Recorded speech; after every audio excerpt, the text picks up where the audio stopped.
everyone, my name is Amanda and I'm the Fun Size Reader. And today I wanted to talk about a question that I get a lot, which is there a specific order that you should read the books in the From Blood and Ash universe?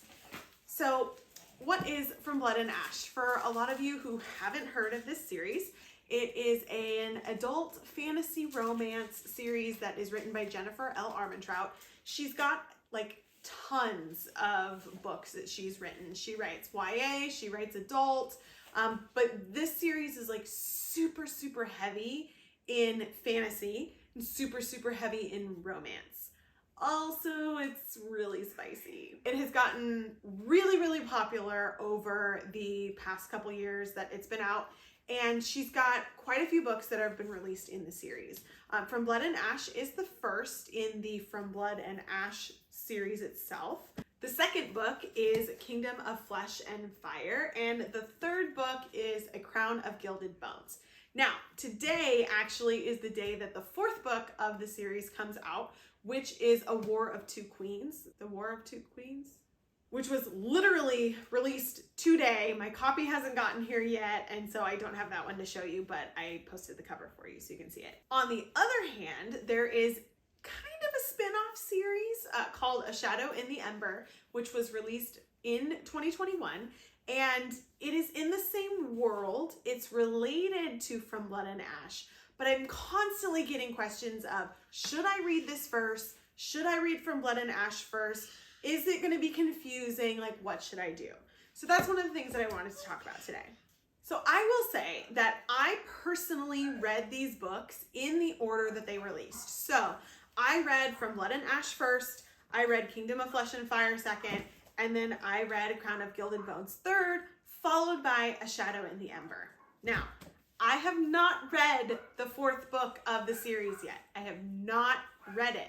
So I don't know if publication order really is important. I might do an update video or mention it in my review of the book once I finish it, but like I said, my copy isn't here yet, so I can't start it yet.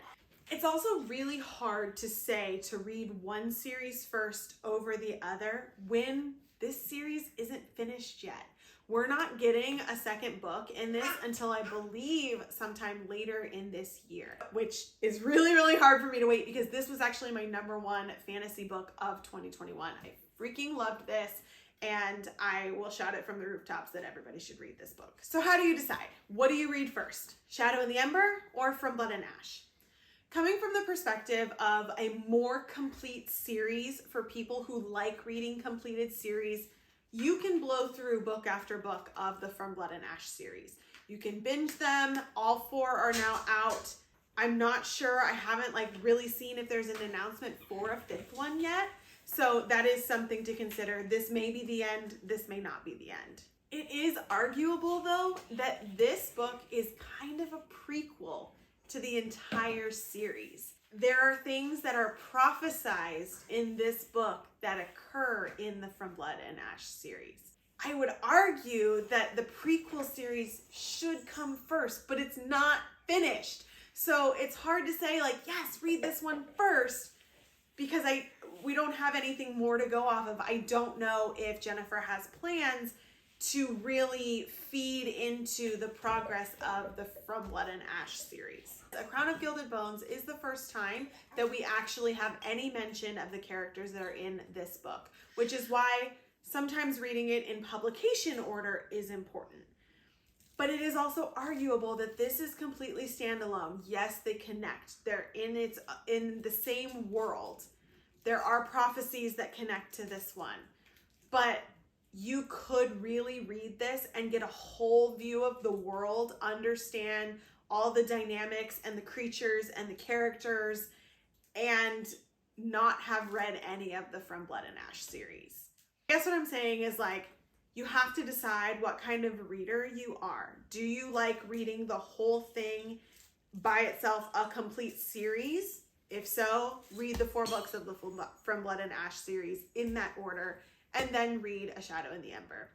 If you like reading things in publication series because you like picking up where the author was kind of thinking it through, then read it in publication order.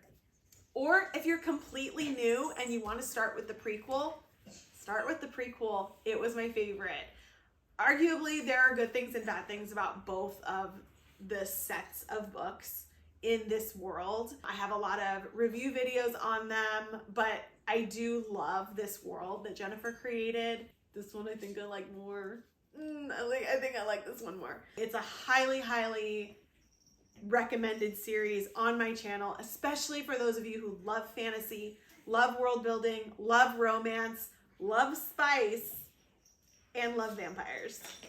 I realize that kind of could be really confusing, so I will put the lists of the different ways that you can read the series in the description below, so you can actually see the titles written out, because also the titles kind of all jumble together sometimes. So I will make it really, really clear in the description. I will also put links down below for the books if you haven't gotten them yet. I will warn you, the hardcovers apparently for the War of Two Queens are delayed. Jennifer has said that they have been delayed. They're not coming until May for those of us who have pre-ordered them. I'm not sure if they're available on or at bookstores yet. So that is something to consider. I've had the paperbacks because that's all that was available when they first came out. So that's just what I've stuck with. I'm also super, super excited to read The War of Two Queens and am greatly anticipating the next Shadow and the Ember book this year. I will get those reviews out to you as soon as I finish them, but they're large books, so give me some time. Don't forget, you can also find me on Instagram, Facebook, and TikTok at The Fun Size Reader. See you guys next time.